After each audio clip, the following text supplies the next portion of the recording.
London no longer whispered. It watched, and it judged. After the previous night's dance, there was no doubt left in the room. Seraphina Ashford was no longer simply returning to society. She was becoming its most dangerous spectacle. The morning arrived with tension already in the air.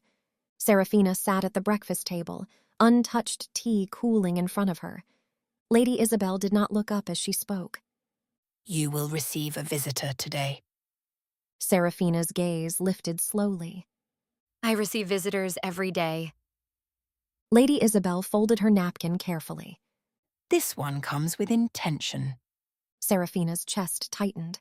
She already knew. Harrington? She said quietly. Lady Isabel finally looked at her. Yes. Silence settled between them, heavy, expectant. Seraphina leaned back slightly. And if I refuse to see him? Lady Isabel's voice was calm. You won't. Seraphina's lips curved faintly. You seem very certain. Lady Isabel's eyes hardened. Because this is no longer a matter of preference. Seraphina's voice lowered. It never was. Lady Isabel stood. Be ready in an hour.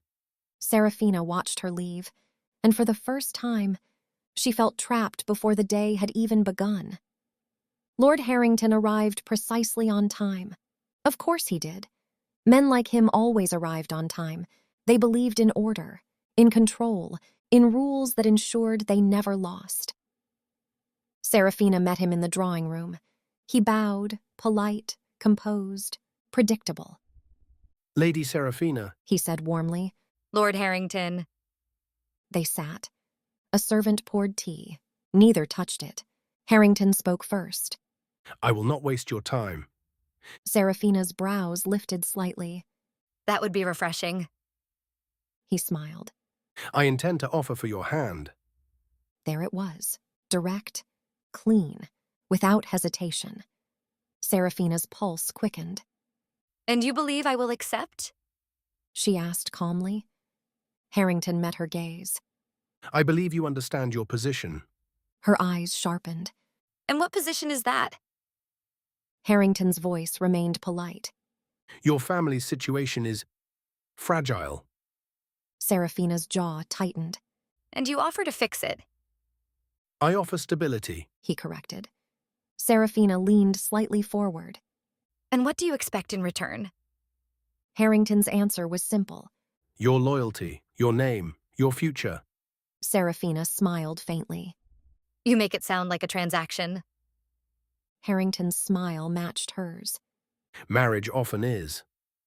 The honesty should have comforted her. It didn't. It felt like a cage being described as a gift.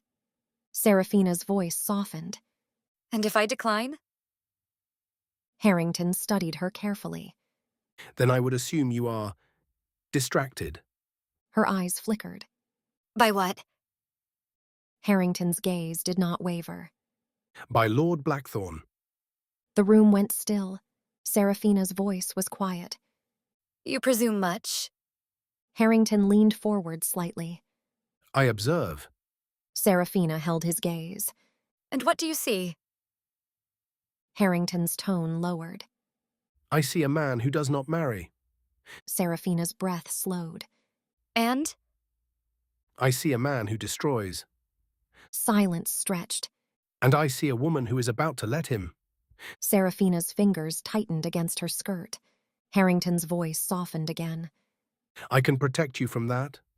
Seraphina's eyes flashed. Or you can possess me before he does. Harrington did not deny it. I would call it choosing wisely. Seraphina leaned back. And when do you expect my answer? Harrington stood. Soon. He paused. Before London decides for you. He bowed once more, and then he left. Seraphina remained seated long after the door closed. Her heart was not racing, it was calculating. Harrington offered safety, the Queen demanded obedience, and Lucien offered ruin. Her breath caught at the thought.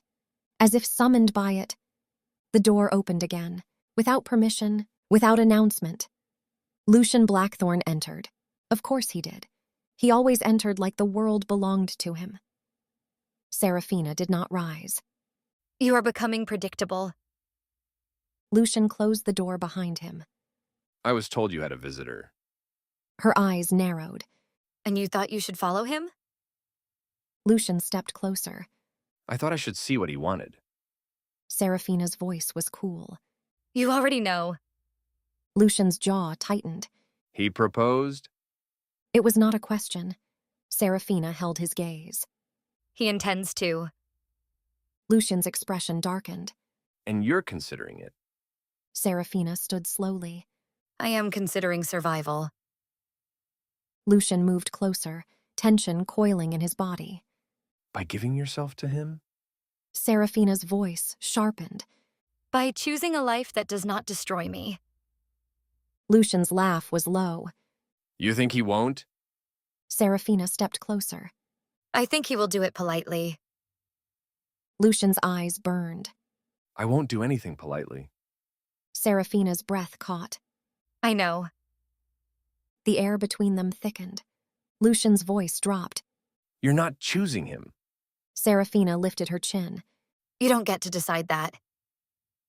Lucien's hand came up, gripping her wrist again, this time harder. You don't belong to men like him. Seraphina's pulse raced. And I belong to you? Lucien stepped closer. His voice turned dangerous. You belong nowhere safe. Her breath faltered. Lucien leaned in. And that's exactly why you want me. Seraphina's voice trembled with anger. I want freedom. Lucien's lips brushed near her ear. No. His whisper was dark. You want to feel something real. Her body reacted instantly. She hated that. Lucien's grip softened, but he didn't let go. If you accept his proposal, Seraphina waited. Lucien's voice dropped lower. I will not let him have you. Her heart slammed against her ribs. That is not your choice. Lucien's gaze held hers. I will make it mine. Seraphina's breath turned shallow. You cannot control everything. Lucien's smile was slow. Watch me. He released her suddenly. The loss of contact felt like withdrawal. Lucien stepped back toward the door. If you say yes to him, He paused. and you still think about me, Seraphina's chest tightened. Lucien's voice softened, dangerously calm. I will remind you why that was a mistake. Her pulse thundered. Leave. She said quietly. Lucien studied her one last time, as if memorizing the moment she might slip away. Then he turned and disappeared into the corridor. Seraphina stood alone again. But the room felt smaller now, the walls closer, the future narrower. She walked slowly to the mirror, looked at herself, at the woman everyone wanted something from, her family, the Queen, Harrington, Lucien, each offering something different, each taking something in return. Her voice came out barely above a whisper.